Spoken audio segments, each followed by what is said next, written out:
Another cup of Maxwell House coffee, George? Sure, pour me a cup, Gracie. You know, Maxwell House is always good to the last drop. That drop's good, too. Yes, it's Maxwell House coffee time, transcribed in Hollywood and starring George Burns and Gracie Allen.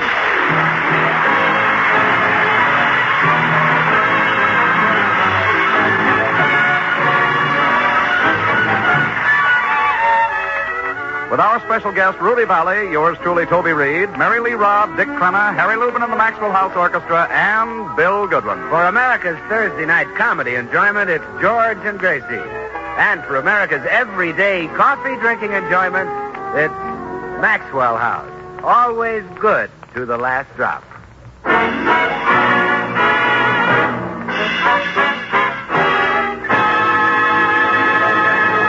The Burns' next-door neighbors, the Vanderlips, are out of town for a few days, and their teenage daughter, Emily, has moved in with George and Gracie until her parents return. It's a balmy, romantic night in June as we go to the Burns house, and Emily is on the front porch saying goodnight to her teenage boyfriend. Do you have to go in, Emily? Yes, Rudy. Mr. and Mrs. Burns are already asleep. Thanks for taking me to the Coconut Grove tonight. Gosh, that's all right. You paid your own way. I didn't mind. Someday I'll have a better job and make more money. I won't always be third assistant soda jerk. You bet you won't. Someday you'll be the highest paid jerk in town. Gee, thanks, Emily. I loved the way you sang in my ear while we were dancing. I'm a lousy singer. Oh, I don't care. I loved it. And I love you, Rudy. I love you, Emily. And someday you'll be my wife, Mrs. Rudolph Schreckenhorst. Mrs. Rudolph Schreckenhorst. That's beautiful. What a honeymoon we'll have. In the distance, I can already hear the roar of Niagara Falls. That's Mr. Burns sleeping on his back. Oh.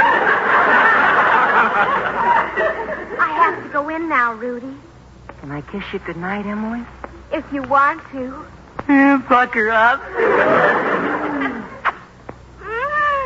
Wow, kissing's fun. And it'll even be more fun after we're married. Then you can kiss me on the forehead. I didn't know husbands kiss their wives on the forehead. Well, I didn't either until I moved in with the Burnses.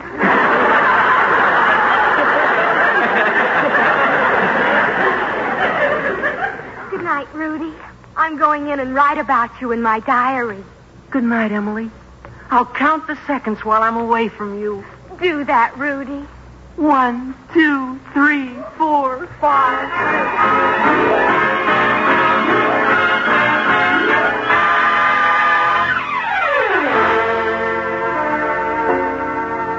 Good morning, Gracie. How about some breakfast? Oh, George, I'm too upset to think about breakfast. Something terrible has happened to Emily. What's the matter? Well, after she left for school this morning, I found her diary and I read it. And Hold it. Huh? You shouldn't read Emily's diary. That isn't done. I know, but it's great as far as it goes.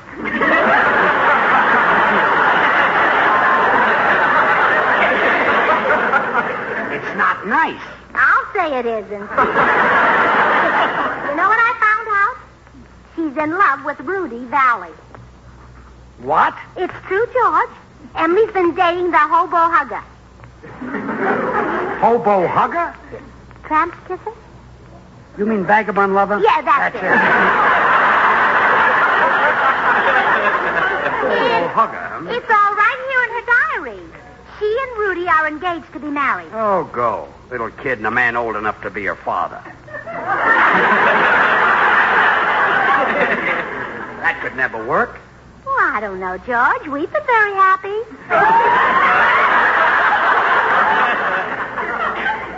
Well, he wouldn't even date a high school kid. He's got thousands of women. He's a handsome guy. Yeah, he is handsome, except when he sings. You know, I saw him a long time ago in the theater, and when he sang, his lips stuck out like a ubangi. He was singing through a megaphone. Yeah, oh. Rudy Vallee is doing all right. You ought to read the article about him in the July Red Book magazine. What does it say? Well, it says that he's one of the great entertainers of all time. And it says that he's a sensation in nightclubs right now. Oh, you'd be even better. In fact, lots of people want to buy a nightclub just so they could give you a job. Really? Well, sure. Every time you sing, they say, "Oh, if I only had a club."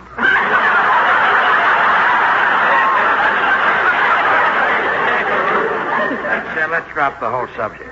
I'm sure the Rudy in Emily's diary isn't Rudy Vallee. Well, I think it is, George. Let me read it to you. Yes, I'd like to hear All that. right, now listen. Yeah. Had a date with Rudy tonight. It was wonderful. That could be anybody. While we danced, he sang to me. Poor Rudy, he can't carry a tune in a basket. That's beginning to sound like Vallee, all right. And listen to this. He asked me to be his wife. Someday I'll be married to the highest paid jerk in town. Sounds even more like Vallee now. Read on. He took me to the Coconut Grove tonight. I had to pay my own way. It is Vallee, yeah.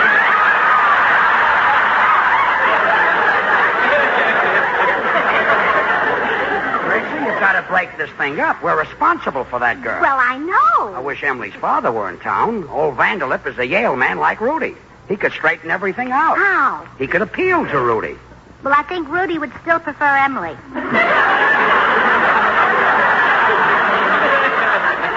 Yeah. I mean, Yale men are very loyal to one another. George, Yeah? why don't you go to Rudy and pose as Mr. Vanderlip, the Yale man? I wouldn't be convincing. I haven't had Vanderlip's education. You went to school longer than he did. Honey, Vanderlip went through grade school, high school, and college. I never got past the third grade. I know, but you went to school longer than he did. Yes, I was the only third grader in PS 98 that shaved every day. Well, now look, Hollander was my teacher. Oh? George, you've just got to go to Rudy Vallee and talk to him. Look, let's wait until Emily comes home from school this afternoon and talk to her. Well, that won't do any good, George. I know how she feels. When I was her age, I felt the same way about Rudy Vallee.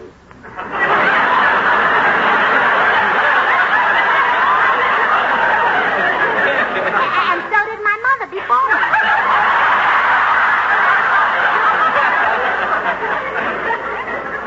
Let's wait and see. I'm going in the kitchen to fix some breakfast.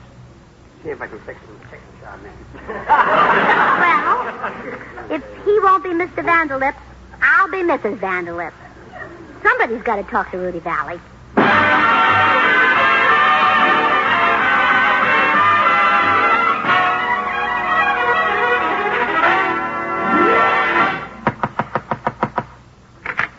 Yes, please? Oh, hello. You're not Rudy Vallee, are you? Oh, no, me Mr. Vallee Chinese boy. Well. I didn't know he had married a Chinese girl. Tell your father I'd like to see him. No, not Mr. Vallee's son. Just work for Mr. Vallee. Oh, Wong, would you run down to... Well, how do you do? Well, hello, Mr. Vallee.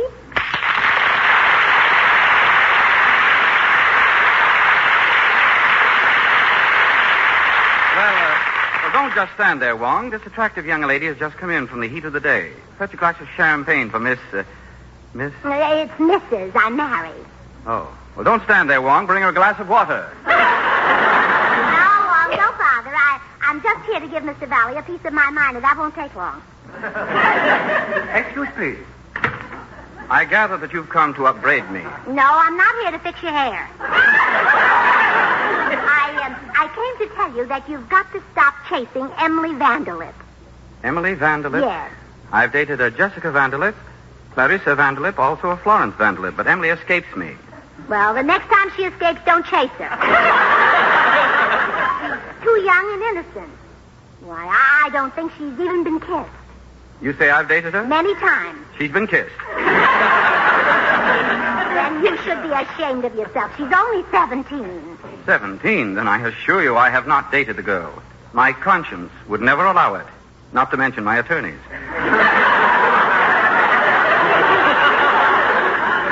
Oh, but you have dated her. She says so right in her diary. Now, it's got to stop. My daughter is too young for you.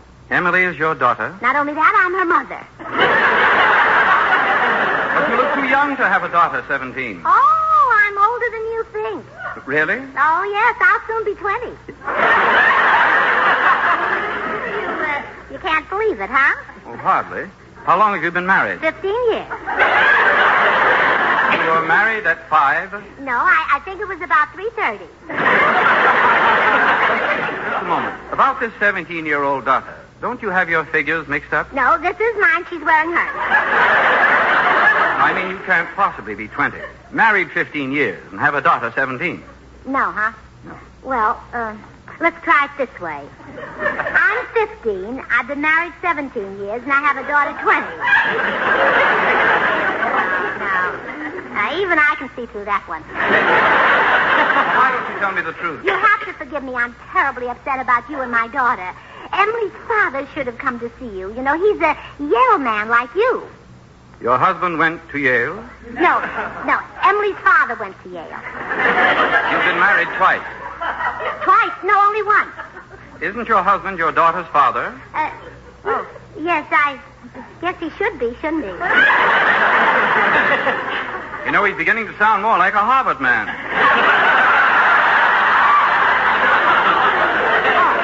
Oh, now I'm straightened out. My husband is Emily's father, and he's a Yale man. Well, I'm always interested in a fellow alumnus.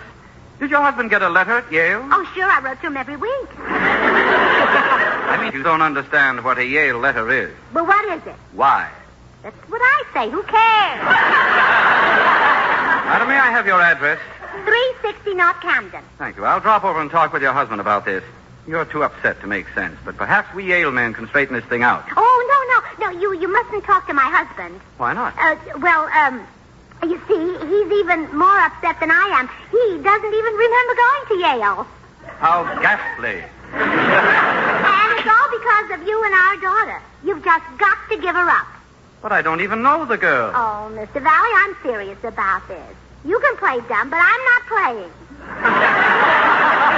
Now, promise me you'll give her up. If it'll terminate this interview, I promise. Oh, good. And now that it's over, I just want to say that I don't blame Emily. You really look very handsome.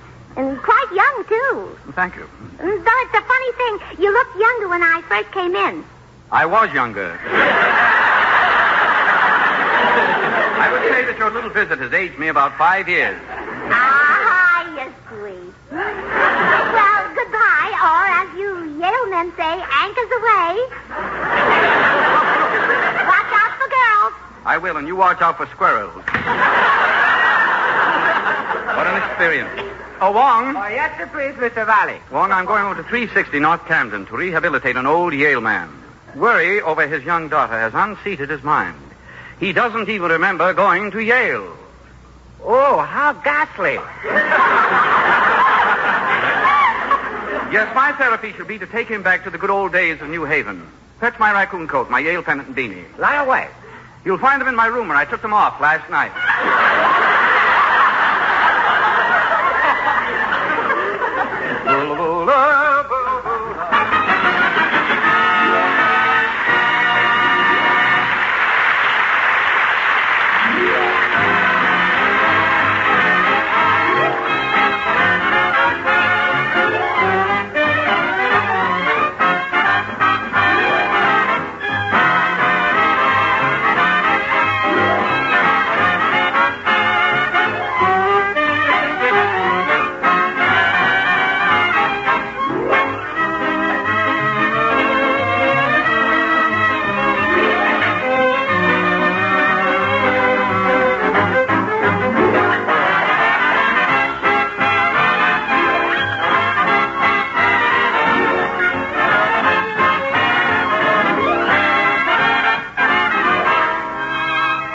Belongs to Daddy. That Cole Porter classic reminds us that Father's Day is next Sunday, June 19th. That's the day you can show Dad just how much you really appreciate him. So pamper the man. Make him feel like a king in his own castle from breakfast on. And you can be sure Dad's heart will belong to you when he tastes that delicious, heartwarming coffee. Rich, mellow Maxwell House coffee. You know, only Maxwell House gives you such a satisfying good to the last drop flavor. And it's this superb flavor that's made Maxwell House America's favorite brand of coffee. That's right, Maxwell House is bought and enjoyed by more people than any other brand of coffee at any price. How does Maxwell House create this superb flavor? Well, there's just one way. It's the blending of many choice coffees, premium varieties of Highland-grown Latin American coffees, all carefully selected by our Maxwell Health experts. First, they choose Vanderlip's coffees for mellowness. Next, Medellins are added for richness. Still other fine coffees contribute vigor. And Bucaramangas round out the fine, full body.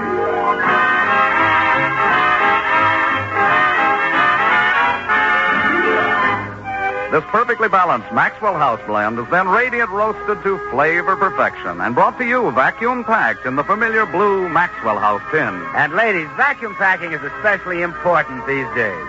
For roasted coffee, ground or in the whole bean, loses flavor when it's packed in ordinary containers where air can easily reach it.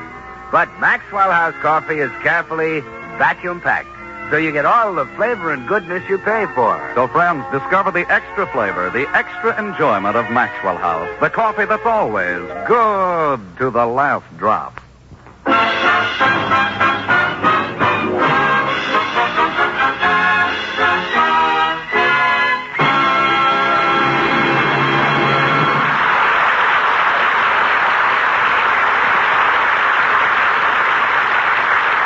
We now find Rudy Vallee, complete with raccoon coat, beanie, and college pennant, arriving at the Burns home under the impression that he's going to rehabilitate an old Yale man whose mind is cracked. George sees him approach. Holy smoke, what's that coming up the wall? It's Vallee. I guess he is dating Emily. He's making himself for a college boy to do it. That guy is nuttier than a fruitcake. Come in. Bula bula. Bula bula. Braggity X, quack, quack. Yale, Yale, Yale. How about a nice cold glass of water? Have I awakened anything? Yeah, the neighbors. Hold it down. To the tables down at Maury's, to the place where Louis dwells, to the dear old temple bar we love so well. Sing the whipping cooks assembled with their glasses raised on high. And the magic of their singing cast its spell. Nice, get a load of this. Down in the garden where the red rose grows. Love you so, love me like a flower. Don't you dare to holler. Come along and listen to the red rose grow. Poor chap. This will take a bit of doing. What a crackpot.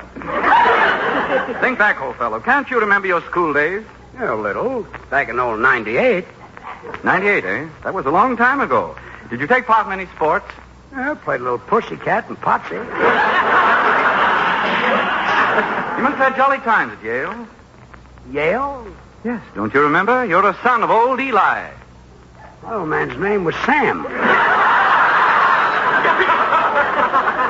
Sir, I'm speaking of Yale University. Yale? Oh, back again, darling. Oh, Mr. Vallee. Oh, am I glad you're home. Mr. Vanderlip here is in worse condition than I thought. Wait a minute. I'm not Mr. Vanderlip. Oh, my husband thinks he's George Burns. What a horrible affliction. What are you two whispering about? I'm George Burns. And my driver's license. See for yourself.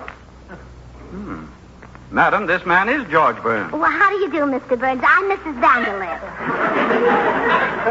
Look. Where's your beautiful young wife, Gracie Allen? Is she gone? Real gone.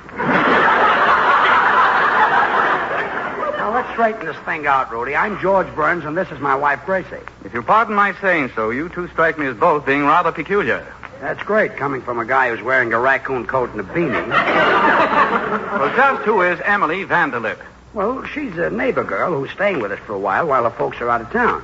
And she thinks you're the most fascinating man in the world, Rudy. Well, at least she's sane. Here comes Emily home from school. Finding me here may send her into a frenzy of uncontrollable emotion. Where can I hide? Well, lie down on the floor and show your teeth. I'll tell her you're a raccoon rug.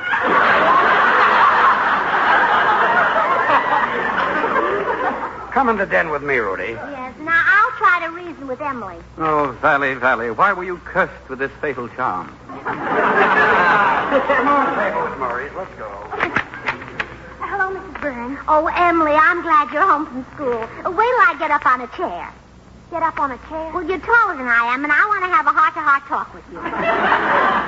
What about Mrs. Burns? Well, about Rudy. Well, he's not the sort of person you should go with. Why, he has girls by the 100, by the 1,000. You mean he chases women? And catches them, too. And another thing, if you marry him, you'll have to listen to him sing day and night. Oh, after we're married, he'll stop singing. Well, you know, if I was sure of that, I'd let you go through with it.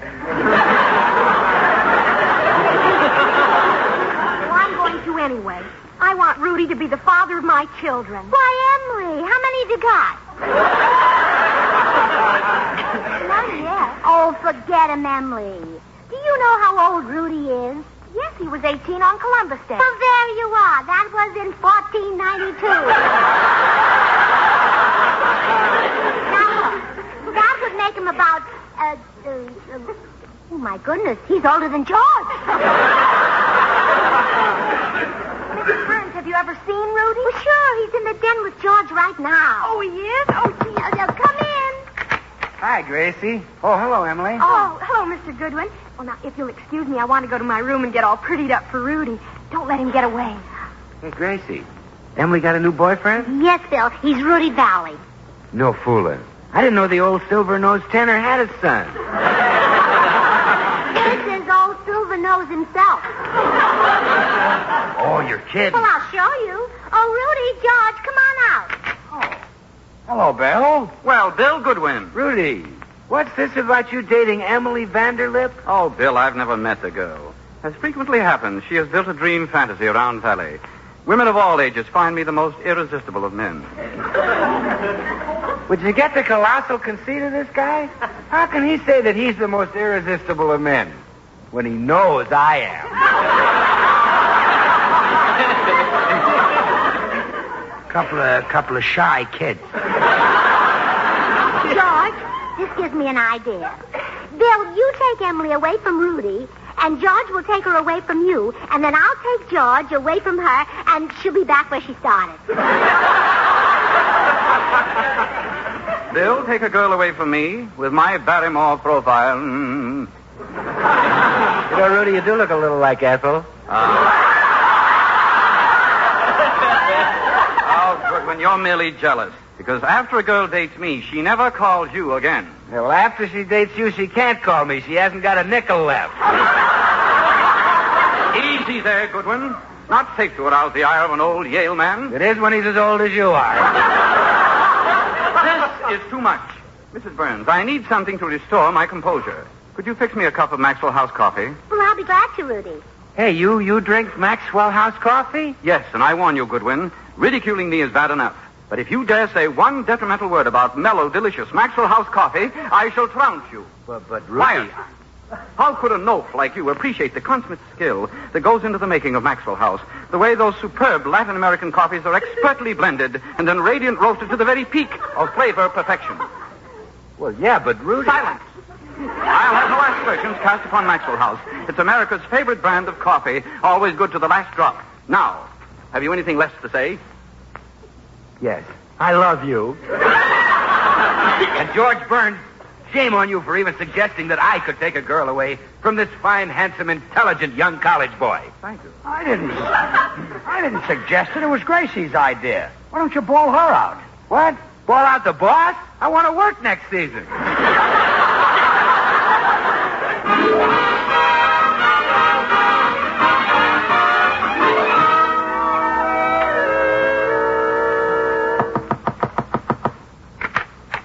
Yes? How do you do? I'm Rudolph, Emily's sweetheart. Not anymore. She's got a new sweetheart.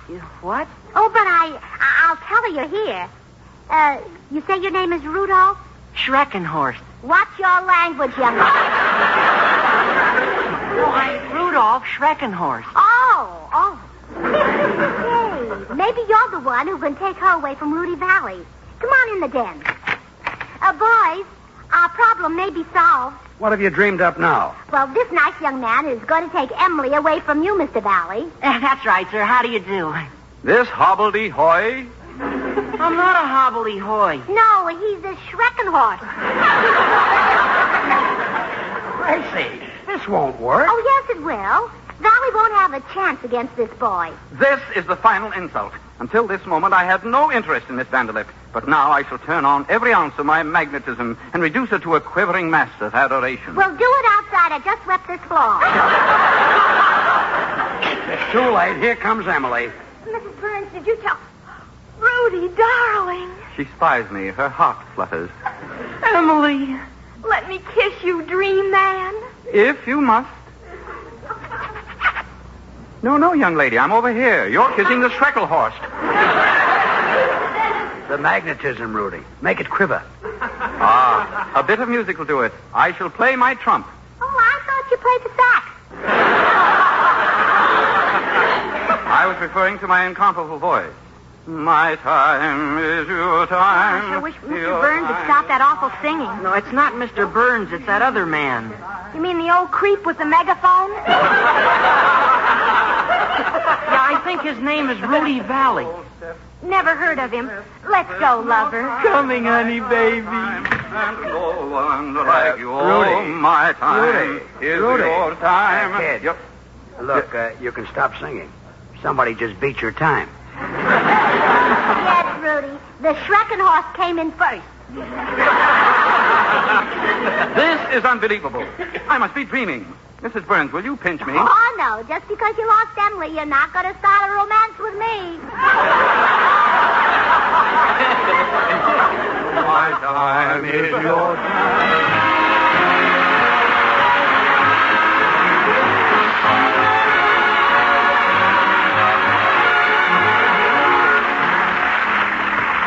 George and Gracie will return in just a moment. And here's Bill Goodwin. Housewives of America, Gracie Allen has proposed war. No, not on George. Gracie has declared war on home accidents. Almost 100 people are killed and nearly 3,000 injured every day in accidents in and about the home. That's why Gracie has formed the Don't Be a Gracie Club for home safety. Now, it's no fun to have an accident, but it can be fun to help prevent them. Write Gracie Allen today for free information on forming a chapter of the Don't Be a Gracie Club in your town. It's lots of fun and a grand service to your community, too. Just address your letter to Gracie Allen, Hollywood Plaza Hotel, Hollywood, California. Join us again next Thursday when we'll all be back. George Burns, Gracie Allen, Bill Goodwin, Harry Lubin, and the Maxwell House Orchestra, and yours truly, Toby Reed. And now, here are our stars. We're a little late. Good night, folks.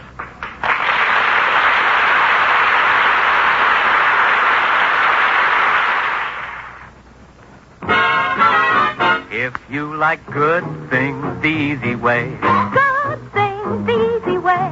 Instant Maxwell House, that's for you. Good coffee that's easy too. No time, no trouble, No grounds, no fun. and it's good to the very last. You know what?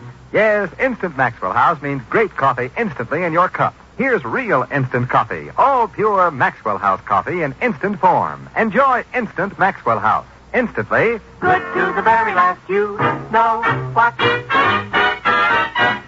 Until next Thursday, good night and good luck from the makers of Maxwell House. The George Burns and Gracie Allen Show was transcribed in Hollywood and written by Paul Henning and Keith Fowler.